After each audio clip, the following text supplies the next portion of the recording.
আপনারা যারা পাটজাত দ্রব্য বিদেশে রপ্তানি করতে চাচ্ছেন তাদেরকে প্রথমেই পাট অধিদপ্তর থেকে একটি লাইসেন্স নিতে হয়। এই লাইসেন্স ব্যতীত কিন্তু আপনারা পাটের তৈরি বস্ত্র, পাটের তৈরি সুতা বা পাটের তৈরি অন্যান্য কুটির শিল্প বা পাটের তৈরি যে কোনো দ্রব্য সামগ্রী কিন্তু বিদেশে রপ্তানি করতে পারবেন না। তাই আজকের ভিডিওতে আমি আপনাদেরকে দেখাবো কিভাবে আপনারা পাট অধিদপ্তর থেকে এই গুরুত্বপূর্ণ লাইসেন্সটি করতে পারবেন।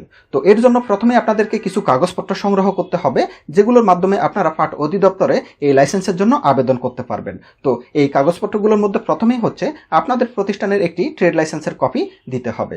এক্ষেত্রে ওই ট্রেড লাইসেন্সের ব্যবসার ধরনে কিন্তু পাটজাত দ্রব্য রপ্তানিকারক বা রপ্তানিকারক এই ধরনের শব্দগুলো কিন্তু থাকতে হবে। তার পরবর্তীতে দ্বিতীয় যে গুরুত্বপূর্ণ ডকুমেন্টসটি দিতে হবে সেটি হচ্ছে আপনাদের প্রতিষ্ঠানটি যদি রেজিস্টার অফ জয়েন্ট স্টক কর্তৃক লিমিটেড আইনে নিবন্ধিত হয়ে থাকে সেক্ষেত্রে ওই কোম্পানির certificate of incorporation, memorandum and articles of association এই সমস্ত কপিগুলো আপনাদেরকে প্রদান করতে হবে। আর আপনাদের প্রতিষ্ঠানটি যদি লিমিটেড আইনে নিবন্ধিত না থাকে সেক্ষেত্রে কিন্তু এগুলো দেওয়ার দরকার নেই। সেক্ষেত্রে আপনাদের প্রতিষ্ঠানে শুধু ট্রেড লাইসেন্সের কপিটি দিলেই হবে। এরপর তৃতীয় যে গুরুত্বপূর্ণ ডকুমেন্ট সেটি হচ্ছে প্রতিষ্ঠানের মালিকের জাতীয় পরিচয়পত্রের কপি, তার পাসপোর্ট সাইজের ছবি দিতে হবে। আর ওই প্রতিষ্ঠানটি যদি রেজিস্টার অফ জয়েন্ট স্টক কর্তৃক নিবন্ধিত হয়ে থাকে সেক্ষেত্রে ওই নিবন্ধিত প্রতিষ্ঠানের যতজন মালিক রয়েছে তাদের প্রত্যেকেরই জাতীয় পরিচয়পত্রের কপি, তাদের পাসপোর্ট সাইজের ছবি দিতে হবে। এর পরবর্তীতে চতুর্থ যে গুরুত্বপূর্ণ ডকুমেন্ট সেটি হচ্ছে ওই প্রতিষ্ঠানের নামে একটি ব্যাংকে কারেন্ট অ্যাকাউন্ট ওপেন করতে হবে।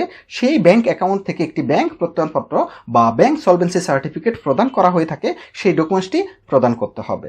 এর পরবর্তীতে পঞ্চম যে গুরুত্বপূর্ণ ডকুমেন্ট সেটি হচ্ছে ওই প্রতিষ্ঠানের একটি রপ্তানি লাইসেন্স অর্থাৎ ইআরসি এক্সপোর্ট রেজিস্ট্রেশন সার্টিফিকেটের কপিটি থাকতে হবে, সেটি আপনাদেরকে প্রদান করতে হবে। এরপর ষষ্ঠ নম্বরটি হচ্ছে প্রতিষ্ঠানের যে মালিক তার টিন সার্টিফিকেটের কপি, একই সাথে সে যে প্রত্যেক বছর আয়কর রিটার্ন প্রদান করে থাকে তার ট্যাক্স সার্টিফিকেটের কপিটি প্রদান করতে হবে। আর প্রতিষ্ঠানটি যদি রেজিস্টার অফ জয়েন্ট স্টক কর্তৃক নিবন্ধিত হয়ে থাকে সেক্ষেত্রে ওই প্রতিষ্ঠানের টিন সার্টিফিকেটের কপি, একই সাথে ওই প্রতিষ্ঠান যে প্রত্যেক বছর ট্যাক্স রিটার্ন প্রদান করে থাকে তার ট্যাক্স সার্টিফিকেটের কপিটি প্রদান করতে হবে। এরপর সপ্তম নম্বরটি হচ্ছে প্রতিষ্ঠানটিকে বাংলাদেশ জুট অ্যাসোসিয়েশনের একটি চেম্বার্স অফ কমার্স তার সদস্য সনদের কপি প্রদান করতে হবে। এরপর অষ্টম নম্বরটি হচ্ছে প্রতিষ্ঠানটিকে একটি অঙ্গীকারনামা প্রদান করতে হবে। একই সাথে নবম নম্বরটি হচ্ছে প্রতিষ্ঠানটিকে একটি ঘোষণাপত্র প্রদান করতে হবে। এই অঙ্গীকারনামা এবং ঘোষণাপত্র এগুলো কিন্তু প্রতিষ্ঠানের প্যাডে তারা এই পাট অধিদপ্তর বরাবর একটি ঘোষণাপত্র এবং অঙ্গীকারনামা প্রদান করতে হবে যে তারা এই লাইসেন্স প্রাপ্তির পর কি কি করবে বা তাদের কি বর্তমান মার্কেটের অবস্থা কি, তাদের দায় দেনা আছে কিনা বা ব্যাংকের লোন আছে কিনা, এগুলোর উপর ভিত্তি করে এই ডকুমেন্টসটি প্রদান করতে হয়। তো এই সমস্ত কাগজপত্রগুলো যখন আপনার প্রস্তুত থাকবে এর পরবর্তীতে আপনাদেরকে যে কাজটি করতে হবে, এই পাট অধিদপ্তরে একটি নির্ধারিত ফর্ম আছে, সেই ফর্মে কিন্তু আপনাদের যথাযথভাবে সমস্ত তথ্যগুলো পূরণ করে এই পাট অধিদপ্তরে আবেদন করতে হবে। আবেদনের সহিত একটি নির্ধারিত ট্রেজারি চালান আছে, সেটি আপনাদেরকে প্রদান করে সেই ট্রেজারি চালানের মূল কপিও কিন্তু অ্যাটাচমেন্ট করে এবং এই যে উপরোক্ত যত কাগজপত্রগুলো আছে সবগুলোর ফটোকপি বা সেগুলো সত্যায়িত কপি এটার সাথে অ্যাটাস্টেড করে কিন্তু আপনাদেরকে পাট অধিদপ্তরে জমা প্রদান করতে হবে।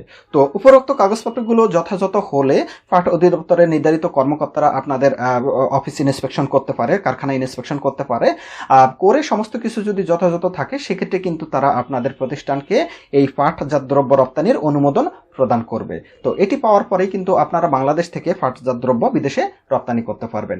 তো এই বিষয় নিয়ে যদি আপনাদের কোনো প্রশ্ন থাকে বা কোনো তথ্য জানার থাকে সেক্ষেত্রে অবশ্যই আমাদেরকে ফোন করবেন, আমরা অবশ্যই উত্তর দেওয়ার চেষ্টা করব। ভিডিও দেখার জন্য সবাইকে ধন্যবাদ। আল্লাহ হাফেজ।